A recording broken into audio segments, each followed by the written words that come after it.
कांग्रेस सांसद राहुल गांधी ने बड़े पैमाने पर वोट चोरी का आरोप लगाते हुए चुनाव आयोग को और संबंधित अधिकारियों पर निशाना साधा है। उन्होंने दावा किया कि कर्नाटक के अलंद और महाराष्ट्र के रजूरा निर्वाचन क्षेत्रों में संगठित तरीके से वोटर्स के नाम डिलीट और जोड़े जा रहे हैं। प्रेस वार्ता में राहुल गांधी ने बताया कि कर्नाटक के अलंद में 6018 वोटर्स के नाम डिलीट करने की कोशिश की गई। इसके लिए कर्नाटक से बाहर के मोबाइल नंबरों का इस्तेमाल हुआ और इन नंबरों से संपर्क करने पर कोई जवाब नहीं मिला। उन्होंने आरोप लगाया कि कांग्रेस के मजबूत बूथों को दरअसल टारगेट करके यह डिलीशन किया गया है।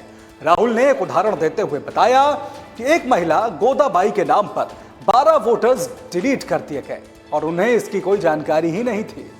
इसी तरह सूर्यकांत नामक व्यक्ति के नाम से 14 मिनट में 12 वोटर्स के नाम हटाए गए। उन्होंने कहा कि यह सब एक सॉफ्टवेयर आधारित ऑर्गेनाइज्ड सिस्टम के जरिए हो रहा है, जिसमें पहले नाम का प्रयोग कर वोटर्स को टारगेट किया जा रहा है।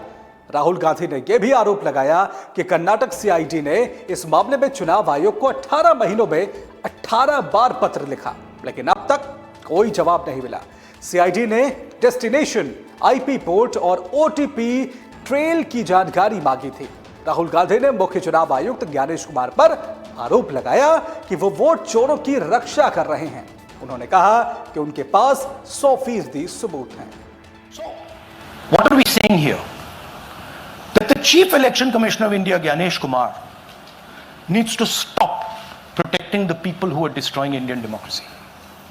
We have given you 100% bulletproof proof here. It cannot be doubted. You have seen it with your own eyes. Right? EC has to release this data of these phones, these OTPs,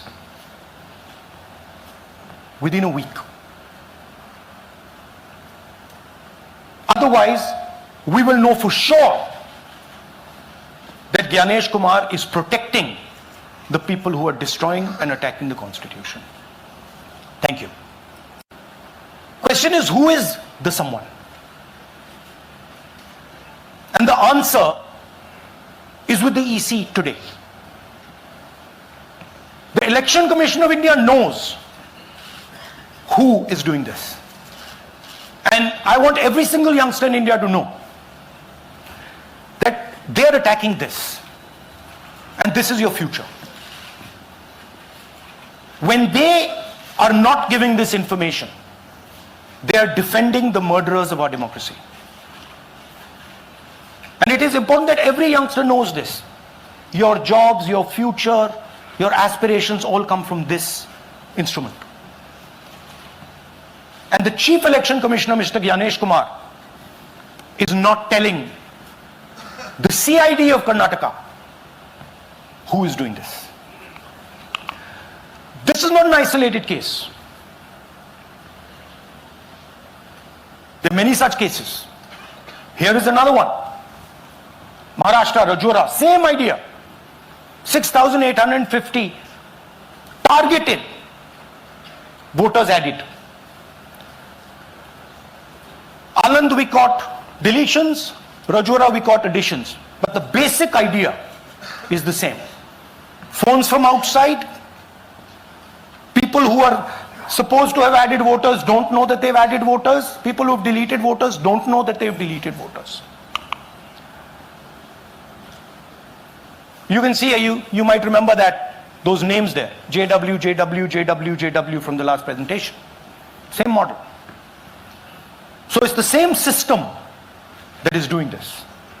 It's doing it in Karnataka, it's doing it in Maharashtra, it's done it in Haryana, it's done it in UP, and we have proof of all of it.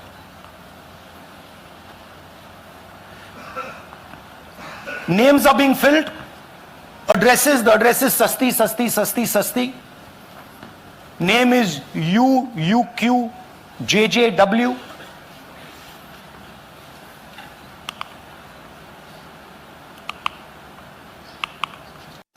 ये एक और उदाहरण है vote चोरी का। पिछली बार मैंने आपको एडिशंस के बारे में बताया था, ये हम आपको डिलीशंस के बारे में दिखा रहे हैं, और सबूत के साथ हम आपको दिखाएंगे कि ये जो डिलीशंस हुए हैं ये सेंट्रलाइज तरीके से कॉल सेंटर के प्रयोग करके, सॉफ्टवेयर के प्रयोग करके किए गए हैं।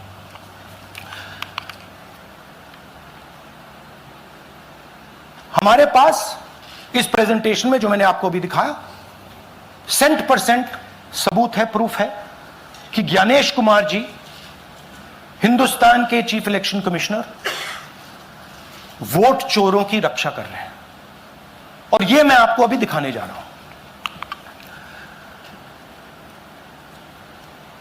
हर इलेक्शन में हमें रिपोर्ट आती थी कि वोटर्स डिलीट हो रहे हैं, कांग्रेस वोटर्स डिलीट हो रहे हैं, ऑपोजिशन के वोटर्स डिलीट हो रहे हैं, दलित वोटर्स डिलीट हो रहे हैं, आदिवासी हो रहे हैं, माइनॉरिटी वोटर्स डिलीट हो रहे हैं, ओबीसी वोटर्स डिलीट हो रहे हैं, मगर जब डिलीट होते हैं ऑपोजिशन के ही होते हैं। अच्छा, एक इंटरेस्टिंग बात आई है जो मैं आपको बताना चाहता हूं कि इलेक्शन कमीशन के अंदर से हमें मदद मिलनी शुरू हो गई है। मैं साफ बोल देता हूं, इलेक्शन कमीशन के अंदर से, पहले नहीं हो रहा था, अब इलेक्शन कमीशन के अंदर से इंफॉर्मेशन आ रही है, यह रुकेगा नहीं।